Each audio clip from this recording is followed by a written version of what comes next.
துணிச்சலாக சொல்ல வேண்டியது தானே. நீங்கள் சொல்கிற மாதிரி துணிச்சல்லாம் வேணும், இதுக்கு துணிச்சல் இல்லை. அதில் தான் நம்ம சந்தேகப்படுறோம், இவர் பிஜேபியினுடைய ஆளா, பிஜேபியே இப்படி ஒரு நபரை இறக்கி விட்டுருக்கா அப்படின்னு சொல்லி சந்தேகங்கள் வந்து இதுலேருந்து தான் எழுந்தது. நமக்கு பிஜேபியுடைய ஆளுங்கிறது பயந்தவர், பயந்து இது ஆகிடுவார். வெளியே தான் துணிச்சல். அங்கே திமுகவுக்கு எதிராக பேசுனேன்னா உங்களுக்கு இது இருக்குன்னு பயந்தவர். நமக்கு கூட இருந்திருக்குமே தெரியல. பயம், மக்கள் பிரச்சனையை அவர் கண்டுக்கிறதே கிடையாது. சாதாரணமாக திமுகவை குறைச்சிட்டு அவங்கள குறைச்சிட்டு இதை பட்டு ஏதாவது ஒரு சவால் விட்டுட்டு அது சினிமாவுக்கு சரி சார். நான் வந்து ஒரு நாள் தீர்மானம் பண்ணுவேன், என்னுடைய கொட்டி அங்கே பறக்கும் அது இதுங்கிறதெல்லாம் சினிமாவுக்கு ஓகே. இது அப்படி கிடையாது சார். ஒரு பிரச்சனைனா துணிச்சலாக நிற்பார். வறுமையின் கொடுமையை பார்த்தவர், சோதனைகளை பார்த்தவர். கூட இருக்கவனுக்கு ஒரு பிரச்சனைனா உடனே போட்டு நேரம் அங்கே போய் நிற்பார். இப்போ எம்ஜிஆர் காலகட்டத்தை வச்சு நீங்கள் வந்து ஒப்பிட்டு பேசுகிறதே தப்பு. எம்ஜிஆர் ஒரு அத்தியாயம், அது அதோட முடிஞ்சது. அவர் கூட இன்னொரு நடிகரை ஒப்பிடவே முடியாது. தமிழ்குரல் நேயர்களுக்கு வணக்கம்.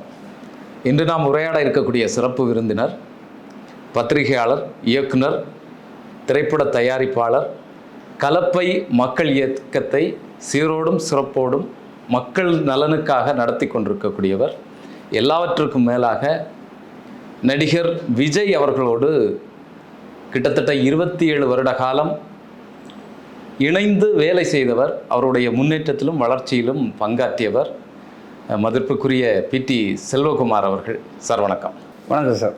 இப்போ விஜய் அவர்கள் பல கூட்டங்களில் பேசும்போது கொள்கை எதிரி பாஜக அப்படிங்கிறத சொல்கிறாரு. ஆனால் முழுக்க திமுகவை மட்டும்தான் அவர் எதிர்க்கிறாரு. அவருடைய பேச்சுகளில் நாட்டில் இவ்வளோ பெரிய பிரச்சனைகள் நடந்துகிட்ருக்கு, பாஜக நிறைய அநியாயங்களை பண்ணிகிட்ருக்கு, தமிழகத்திற்கு வந்து நிதி கொடுக்கறத சரியாக கொடுக்கறதில்ல, இன்னும் பல இடையூறுகளை வந்து பண்ணிகிட்ருக்கு. ஆனால் பிஜேபிக்கு எதிராக அவருடைய குரல் வந்து உயராததுக்கான காரணம் சார், அவருக்கு துணிச்சலே கிடையாது சார். முதல்ல துணிச்சல் இருந்தால் முதல்ல பிஜேபியை தான் அவர் எதிர்க்கணும். ஏன்னா இன்னைக்கு இருக்கிற இந்த விலைவாசி ஏற்றம், இந்த மக்களுக்கு சுமத்தப்பட்டிருக்கின்ற வரிகள், எத்தனை வகையான வரிகள், ஒரே நாடு ஒரே வரி, நாங்கள் ஒரே வரியாக வாங்குறாங்க. எத்தனை வரிகள், ஜிஎஸ்டி மூலமாக, இன்கம் டேக்ஸ் மூலமாக, சுங்கச்சாவடிகள் மூலமாக பலமுனை தாக்குதல். ஆமாம், அதை என்றைக்குமே அவர் சொல்கிறது கிடையாது. பயம். இன்னைக்கு எந்த ஒரு இதை அவர் முழுமையாக எதிர்த்திருக்காரு? நீட்டை இது பண்ணார், எதிர்த்தாரா? எதிர்க்கலை. அதுக்கப்புறம் வந்து பார்த்தீங்கன்னா நிறைய இப்போ சார், இப்போ எஸ்ஐஆர் கூட்டம், எஸ்ஐஆர் இதுக்கு எதிராக போராட்டம் நடத்துகிறாங்க. எஸ்ஐஆரை கொண்டு வர்றது பாஜக, எஸ்ஐஆரை வந்து தேர்தல் கமிஷன் கொண்டு வருது. அதன் மூலமாக லட்சக்கணக்கான வாக்காளர்கள் விடுபடுறதுக்கான வாய்ப்பு சூழல் உருவாகி இருக்கு. அவர்களை நேரடியாக எதிர்க்கலை, அதற்கும் திமுகவை பழி போடுறாரு. அதான் சார், என்ன சொல்லணுமோ அதை சொல்லணும் சார். இப்போது எஸ்ஐஆர் மூலமாக பலருக்கும் ஓட்டுகள் விடுபட்டுருக்குன்னு இப்பவும் கேள்விப்பட்டோம் சார். இது இன்னைக்கு அவசியமா? நாட்டுக்கு தேவையா? இன்னைக்கு இவ்வளவு முக்கியமாக தமிழ்நாட்டுக்கு? வேற எவ்வளோ பிரச்சனைகள். நீங்கள் வந்து என்னைக்கு ஒரு ஆதார் வந்து ஒரு ஆதார்னு ஒன்று கொண்டு வந்தீங்களோ அதுக்காக நிறைய நம்ம ஸ்பெண்ட் பண்ணோம், மக்கள்லாம் அதுக்காக கஷ்டப்பட்டோம். ஒரு ஆதார் நீங்கள் எடுத்துட்டிங்களா உங்களுக்கு எந்த பிரச்சனையும் கிடையாது நாட்டில். நீங்கள் இந்த ஒன்று இருந்தாலே போதும், நாங்கள் ஒரு ஆதார் இருந்தால் போதும். இன்னைக்கு பாருங்கள், ஆதார் செல்லாதுங்கிறாங்க. ஆமாம். இன்னைக்கு ஓட்டு உரிமை நீங்கள் 2002 எங்கே போட்டால் அதுக்கு ஆதாரம் வேணும், உங்கள் அப்பா எங்கே ஓட்டு போட்டால், இப்படிலாம் கேட்கும்போது சாமானியர்களால் எப்படி இதை சப்மிட் பண்ண முடியும்? பலருக்கும் ஓட்டுகள் இழந்து, ஏன்னா வேறு யாருக்கும் வேலை கிடையாது. இப்போ வெளியூரில் வேலை பார்க்குறவங்க என்ன செய்வாங்க? ஒரு சாமானியர்கள் சிவகாசியில் வேலை பார்ப்பான், சிலர் பாம்பேயில் வேலை பார்ப்பான், எங்கேயோ வேலை பழுகள் காரணமாக அங்கங்கே இருப்பாங்க. அவங்களுக்கெல்லாம் நீங்கள் இந்த டைமுக்குள்ளே இவ்வளோ ஒரு குறுகிய டைமை கொடுத்து இதுக்குள்ளே நீங்கள் எல்லாம் பண்ணலைன்னா அவங்களுக்கு ஓட்டு கிடையாதுங்கிற மேலே சொல்கிறீங்க. ஆமாம். அப்போ அது ஒரு ஒரு ஒரு கொடுமை தானே. இது இன்னைக்கு அவசியமே கிடையாது, இந்த எலெக்ஷனுக்கு இது தேவையே கிடையாதுன்னு ஏன் சொல்கிறதுக்கு என்ன ஒரு துணிச்சல் வேணும் உங்களுக்கு? ஏன் சொல்கிறதுக்கு ஏன் பயப்படுறீங்க? துணிச்சலாக சொல்ல வேண்டியது தானே. நீங்கள் சொல்கிற மாதிரி துணிச்சல்லாம் வேணும், இதுக்கு துணிச்சல் இல்லை. அதில் தான் நம்ம சந்தேகப்படுறோம், இவர் பிஜேபியினுடைய ஆளா, பிஜேபியே இப்படி ஒரு நபரை இறக்கி விட்டுருக்கா அப்படின்னு சொல்லி சந்தேகங்கள் வந்து இதுலேருந்து தான் எழுந்தது. நமக்கு பிஜேபியுடைய ஆளுங்கிறது பயந்தவர், பயந்து இது ஆகிடுவார். வெளியே தான் துணிச்சல். அங்கே திமுகவுக்கு எதிராக பேசுனேன்னா உங்களுக்கு இது இருக்குன்னு பயந்தவர். நமக்கு கூட இருந்திருக்குமே தெரியல. பயம். இல்லை, விஜய் அவர்களுக்கு முதலமைச்சர் ஆகணும்னு சொல்லி ஆசை இருக்குது, அதற்கான தீர்மானம் நிறைவேற்றியிருக்கிறாங்க. 2026 அவர் தான் முதலமைச்சர்னு சொல்லி அவருடைய கட்சிக்காரர்கள் பேசிகிட்டு இருக்கிறாங்க. ஆனால் இங்கே இருக்கக்கூடிய சாதாரண மக்களுடைய பிரச்சனைகள், சிக்கல்கள், இங்கே அவர்கள் எதிர்கொள்ளக்கூடிய பல்வேறு விதமான நெருக்கடிகள் எதுவுமே அவருக்கு தெரியல. இங்கே நடக்கக்கூடிய அரசியலே தெரியல. இதை எப்படி பார்க்குறீங்க? வெறும் ஆசையோடு நம்ம வந்து இதை சாதிச்சிடலாம் அப்படின்னு நினைக்கிறாங்க. ஆசை இருந்தால் போதாது சார். முதலமைச்சர் ஆகலன்னு நீங்கள் நினச்சிட்டு வீட்டுக்குள்ளே இருந்தால் போதாது. நீங்கள் சாதாரண நினைக்கிறீங்க இந்த மக்களை. எல்லாருக்கும் யோசனை பண்ணுவாங்க. ஏதோ குறிப்பிட்ட கொஞ்சம் பேர் கொத்தாம் புத்தகங்கிறதுக்காக மட்டுமே இந்த தேர்தல் கிடையாது. அணுவணுமாக யோசிப்பாங்க. ஏன்னா இந்த மக்களுடைய பிரச்சனைகள், மக்களுக்கு இருக்கிற சவால்கள், இன்றைக்கி மக்கள்லாம் மன வேதனையில், பெண்கள்லாம் அவ்வளோ கஷ்டத்தை அனுபவிக்கிறாங்க. நான் இப்போ ஒன்று நடத்தின விவேக் பிறந்த நாளைக்கு இளம் உதவிகள் அதிகமாக வராங்க. போதை விழிப்புணர்வு ஒரு இது மாதிரி நடத்தினேன், பேரணி. விஜய் இந்த விவேக் பிறந்த நாளைக்கு இந்த மாதிரி மக்கள் பிரச்சனையை அவர் கண்டுக்கிறதே கிடையாது. சாதாரணமாக திமுக குறைச்சிட்டு, அவங்கள குறைச்சிட்டு, இதை பட்டு ஏதாவது ஒரு சவால் விட்டுட்டு, அது சினிமாவுக்கு சரி சார். நான் வந்து ஒரு நாள் தீர்மானம் பண்ணுவேன், என்னுடைய கொட்டி அங்கே பறக்கும், அது இதுங்கிறதெல்லாம் சினிமாவுக்கு ஓகே. இது அப்படி கிடையாது சார். இல்லை, அவர் காற்று போல சினிமா பஞ்சு டைலாக்கே ஃபுல்லாக பேசிகிட்டு இருக்கிறாங்க. அதுதான் சார். அது அந்த மாய உலகத்துக்குள்ளால தான் இருக்காங்களா சார்? பட்டம் பறக்கும் சார், வாக்குக்கு அழகாக இருக்காங்க, கண்டிப்பாக அத்துட்டு வந்துடும் சார். அது அத்து விழுந்துடும். அது எங்கேயாவது விழுந்து குப்பையில் விழுந்துடும். நீங்கள் பட்டம் மாதிரி நினச்சிட்டு இருக்கீங்க. அதை பார்க்க அங்கே நின்று இது பண்ண ஆடுற மாதிரி தான் இருக்கும். ஆனால் ஒரு கட்டத்தில் அது அத்து வந்துடும் கீழே. நீங்கள் வந்து கிரவுண்டில் இறங்கி கடினமாக உழைக்கலைன்னா, இந்த மக்களுக்கு சர்வீஸ் பண்ணலைன்னா, ஏழை மக்களை மனசில் வச்சுட்டு அவங்களுக்காக நல்ல திட்டங்கள் பண்ணி அதை செயல்படுத்தலைன்னா, பெண்களுடைய பிரச்சனைகளுக்காக நீங்கள் களம் இறங்கி போராடலைன்னா, அதே மாதிரி வேலை வாய்ப்பு இல்லாத இளைஞர்கள் இன்றைக்கி ரொம்ப கஷ்டப்படுறாங்க. அந்த சிந்தனைகளுக்குள்ளெல்லாம் நீங்கள் வரலைன்னா, நிறைய தொழில்களில் முடங்கி போய் கிடக்கு, கஷ்டப்படுறாங்க. திருப்பூர் இப்போ பனியன் ஃபேக்ட்ரிகளாக இருக்கட்டும், நெசவு தொழில்களாக இருக்கட்டும், தீப்பெட்டி கம்பெனிகளாக இருக்கட்டும், நிறைய சிறு தொழில்கள்லாம் முடங்கி நம்ம சிதைஞ்சி போயிட்டுருக்கு. இந்த தொழில்களை பற்றிலாம் நீங்கள் சிந்திக்கிறதே கிடையாது. அது உங்களுக்கு தெரியவும் மாட்டேங்குது. இந்த மாதிரி விஷயங்கள், ஏன்னா இதெல்லாம் நீங்கள் செய்து ஆகணும். ஆட்சிங்கிறது சும்மா இல்லை, எல்லாரையும் நீங்கள் சரி பண்ணி ஆகணும், எல்லாருக்கும் நல்லது பண்ணணும். அப்போ நீங்கள் இந்த சிந்தனைக்குள்ளெல்லாம் நீங்கள் வரலைன்னா, கண்டிப்பாக உங்களுக்கு யாருமே நீங்கள் நினைக்கிற மாதிரிலாம் ஓட்டுகள்லாம் போட மாட்டாங்க. கொஞ்சம் பேர் வேணால் போடலாம், ஒரு நடிகருங்கிறக்காக உங்கள் மேலே உள்ள கிரேஸில் வேணால் கொஞ்சம் பேர் போடலாம். ஆனால் பெரிய மாற்றங்கள் வந்துடும், பெரிய இது பண்ணிவிடுவாங்க, நம்மளை கொண்டு சிஎம் ஆக்கிடுவாங்கன்னு நீங்கள் நினச்சிட்ருக்கீங்க. அது பலரும் நினச்சி தோற்று தான் போயிருக்காங்களே தவிர ஜெயிக்கலை. இன்னும் டைம் இருக்குது. இன்னும் கூட நீங்கள் நல்ல நல்ல திட்டங்களை கொண்டு வந்து செயல்பாடுகளை கொண்டு வந்தீங்கன்னா உங்களுக்கு வாய்ப்புகள் இருக்குது. இப்போ ஒரு தலைமுறையினரையே அரசியல் தெரியாமல் சும்மா கோஷம் போட்டுட்டு 2026 விஜய் முதல்வர் அப்படின்னு சொல்கிற மாதிரியான ஒரு விஷயம், அதாவது இன்னுமே பழைய காலத்தை நோக்கி விஜய் அவர்கள் வழி நடத்துனாரா இந்த இளைய சமுதாயத்தை வந்து சார்? அவங்களுக்கு நல்ல வழியை சொல்லி கொடுக்குதுன்னு ஒன்று இருக்குது சார். இப்போ ஒரு உதாரணத்துக்கு, நான் இப்போ ஒரு காலேஜில் என்ன பேச கூப்பிட்டாங்க. அப்போ நான் அங்கே சொல்லி கொடுத்த ஒரு விஷயத்துக்கு கிட்டத்தட்ட 10 நிமிஷம் கைத்தட்டல் வாங்கினேன். 1945 2ஆம் உலக போரில் ஜப்பானை 2 குண்டை போட்டு அடித்து துவம்சப்பட்டாங்க, அது அமெரிக்கா. அப்போது அதோட அந்த நாடே போச்சுன்னுட்டு இருந்தாங்க. அவங்களுக்கு சாப்பாட்டுக்கு வழி இல்லை, கஷ்டம், அவ்வளோ ஊனமுற்றவர்கள். அந்த நச்சு வாயுகளால் அவங்க ஒரு மூச்சு கூட விட முடியல. அவ்வளோ மோசமான நிலைமையில் இருந்த பிறகு அந்த நாடு வந்து அமெரிக்கா மேலே பழி வாங்க நினைக்கல. மாறாக கொஞ்சம் கொஞ்சமாக அவங்க டெவலப் ஆகிறாங்க. பழிவாங்குகள் உணர்வை வந்து தூக்கி குப்பையில் போடுறாங்க. அந்த பேரரசு பேசுகிறாரு, நாம் வந்து ராஜாக்கள் தான், நாம் வந்து இந்திய உலகத்தில் வந்து நம்ம வந்து இறைவனால் படைக்கப்பட்டவர்கள், நாம் வந்து வன்முறையை தூண்டுவதற்கு வன்முறைக்காக பிறக்கப்பட்டவர்கள் அல்ல, உழைப்பதற்காக பிறக்கப்பட்டோம், இது ஒரு சொர்க்க பூமியாக்குவோம், உழைப்போம்னு ஒருத்தன் பேசுகிறான் ரேடியோவில்.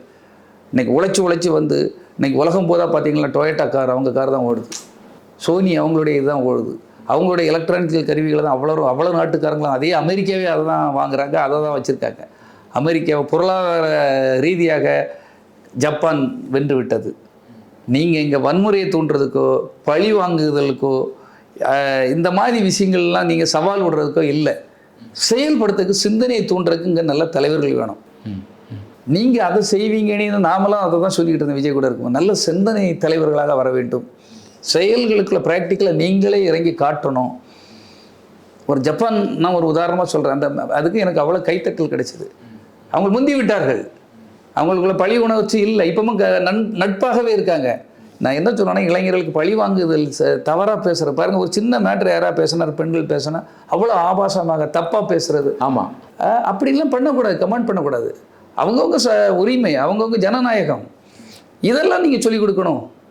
ஒரு அமெரிக்காவுக்கு சொல்லி கொடுத்தது அமெரிக்கா இன்னைக்கு வாழ்ந்து காட்டிகிட்டு இருக்காங்க வாழ்க்கையில். அது அவன் ஜப்பான் தோத்து நடு ரோட்டில் அவமானப்பட்டு சின்ன பின்னமாவி சிதைஞ்சு சாப்பாட்டுக்கே வழி இல்லாதவர்கள் இன்னைக்கு உயர்ந்த இடத்துக்கு வந்திருக்காங்கன்னா அந்த அமைதியை பற்றி சொல்லிக் கொடுங்க, அந்த உழைப்பை பற்றி சொல்லிக் கொடுங்க, அந்த ஒழுக்கத்தை பற்றி சொல்லிக் கொடுங்க.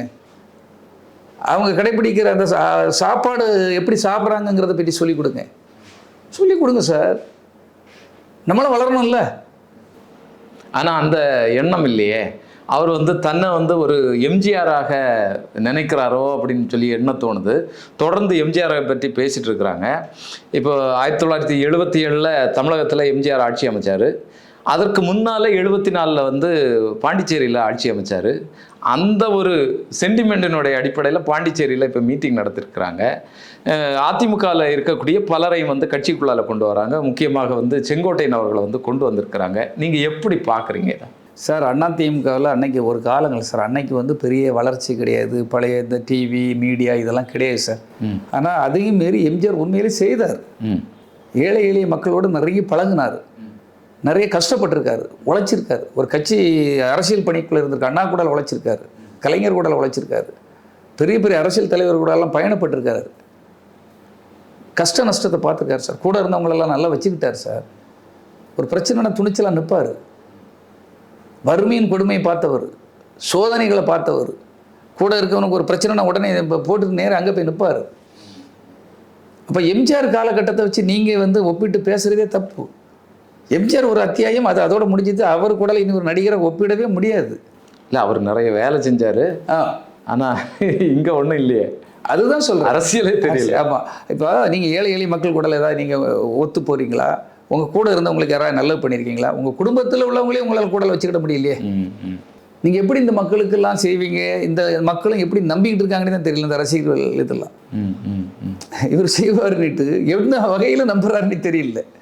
இல்லை, அதுதான் ஒரு மாய உலகத்துக்குள்ளால் அவரை வச்சு மாய உலகத்தெல்லாம் உடைக்கணும் சார். சினிமா வேற, அரசியல் வேற, நடைமுறை வேற, வாழ்க்கை வேற. ஏதாவது இதையாவது பண்ணிட்டு போயிடலாம், ஏதாவது செய்துருவாங்க, ஒரு நாள் டைலாக் கொடுத்து அப்படிலாம் பண்ணக்கூடிய விஷயம் கிடையாது. இதை இந்த மக்களுக்கு பாடமாக பொதுநலவாதிகளும் நடுநிலைவாதிகளும் இந்த மக்களுக்கு தான் போய் பாடங்களாக சொல்லி கொடுத்துக்கிட்டு இருக்கணும். அது எந்த அரசியல்வாதி தப்பு பண்ணுறவங்கள பற்றி சொல்லி தான் ஆகணும். ஏன்னா மக்கள் சார் 5 வருஷம் போயிடும், நாசமாக போயிடும், வாழ்வு சீரழிஞ்சு போயிடும், வாழ்க்கை வளர்ச்சி போயிடும். புரியுது சார். அதனால் நல்ல சிந்தனை, நல்ல ஆற்றல், நல்ல வேலை பார்க்கணும்.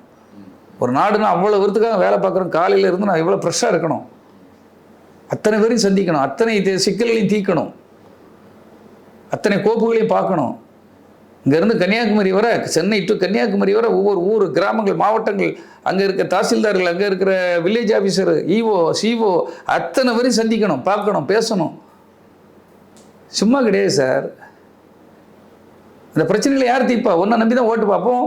நீங்கள் அந்த இடத்துக்குள்ளே வரணுமே தவிர சவால் அரசியல், நீங்கள் சொல்கிற மாதிரி இந்த நமக்கு ஒரு புகழ் இருக்குது, இந்த புகழை வச்சு வெற்றி பெற்றலாங்கிற அரசியல், இல்லை நல்லா பேசுகிறோங்கிற அரசியல், இல்லை நமக்கு ஒரு பெரிய ஒரு ரசிகர் பட்டாளம் உருவாகிருக்கு, இந்த ரசிகர்களை வச்சு பண்ணிடலாங்கிற இந்த அரசியல் கண்டிப்பாக ஈடுபடவே படாது. அது நாட்டுக்கு நல்லதும் அல்ல. விஜய் அவர்கள் இந்த இதுலேருந்து திரும்பி நல்வழிக்கு அவர் அரசியலுக்கு வர்றது நமக்கு எந்த விதமான குறையும் இல்லை. ஆனால் சரியான அரசியல் பண்ணணும் அப்படிங்கிறத நம்மளுடைய பார்வையாக இருக்குது. இதுலேருந்து மீண்டும் சரியான அரசியல் நோக்கி பயணிப்பார, அதை பற்றி நீங்கள் என்ன நினைக்கிறீங்க சார்? ஒரு மது போதையில் இருக்கவன, நம்ம அந்த போதையில் இருக்கவன எது சொன்னாலும் தெரியாது. ஏன்னா அவன் போதையில் இருக்கிறான், அவன் இன்னொரு ஆளாகிடுறான். அதே மாதிரி சிலர் புகழ் போதையில் இருப்பான். அவன் போதையில் இருக்கவனை நம்ம மீட்டு எடுக்க முடியாது. நம்ம முடிஞ்ச அளவுக்கு நம்ம பல விஷயங்களாக சொல்லிக்கிட்டு இருக்கிறோம். சுற்றி இருக்கவனும் அந்த போதைவாசிகளாக இருக்கும்போது என்ன பண்ண முடியும்? அவனும் சொல்லிக் கொடுக்க மாட்டான். அவர் எப்படியே மீட்டு எடுக்கணும், இதெல்லாம் தெரிஞ்சுக்கணும், தெளியணும் அப்படிங்கிறது தான் நம்ம சொல்லிக்கிட்டு இருக்கிறோம். அது கடவுள் கையில் தான் சார் இருக்குது இதெல்லாம். கடவுள் என்ன நினைக்கிறாரு? இல்லை அவருக்கு ஒரு நல்ல சக்தியை, மாற்று சக்தியை கொடுக்கணும். மாற்று சக்தியை கொடுத்தா தான் மாற்று அரசியலுக்கு அவரால் வர முடியும். ஒரு பலத்தை கொடுக்கணும். நம்ம அதுக்காக இதை கேட்குறதுக்கெல்லாம் பதில் சொல்லிகிட்டு இருக்கோம். நிறைய ஒரு விஜய் தாக்கி பேசுகிறாருங்க. தாக்கி பேசுறதே இல்லை. எல்லாரும் அந்த கேள்விகள் எல்லா சேனல்லையும் பேசும்போது அவரை மீட்டெடுக்கான விஷயத்தை நம்ம சொல்லிக்கிட்டு இருக்கோம், அவ்வளோதான். திருப்பி ஒரு வாய்ப்பு வந்தால் விஜய் கூட நீங்கள் சேர்ந்து பயணிக்கிறதுக்கான சூழல் இருக்கு. தெரியல சார், அது கரெக்டானபடி ஆடணும். திரும்பவும் நம்மளை வந்து அந்த அளவுக்கு வைப்பாங்களா, திரும்பவும் நமக்கு அந்த முக்கியத்துவம் தருவார்களா? பெரிய ஒரு கூட்டம் இருக்குது. ஒரு சகுனி கூட்டங்கள் ஃபுல்லாக அழகாக சூழ்ந்தாச்சு. அந்த சூழ்ந்துக்கிட்ட கூட்டத்துக்குள்ளே இருந்து நம்மளுக்கு உள்ள முக்கியத்துவம் கிடைக்குமா? இப்போ நம்ம ஒரு ராஜா மாதிரி அழகாக நிறைய பண்ணிக்கிட்டு இருக்கோம். வேறு நிறைய கட்சிகள் இருந்து நம்மளை கூப்பிட்டுட்டு இருக்காங்க. நம்ம திறமையை அறிந்து எங்கே நமக்கு முக்கியத்துவம் கிடைக்குமோ, எங்கே இந்த மக்களுக்கு சர்வீஸ் பண்ணுறதுக்கு ஒரு வாய்ப்பை தருவார்களோ அங்கே பண்ணலான்ட்டு இருக்கிறேன். எனக்கும் கடவுள் தான் வாய்ப்பை தரணும். ரொம்ப மகிழ்ச்சி. உங்களுடைய நேரம், உங்களுடைய கருத்துக்களை எல்லாம் எங்களோடு பகிர்ந்துக்கிட்டது. உங்களுடைய பணி, மக்கள் பணி தொடர்ந்து சிறப்பாக நடக்கட்டும். எங்களுடைய வாழ்த்துக்கள். நன்றி. நன்றி சார், ரொம்ப நன்றி.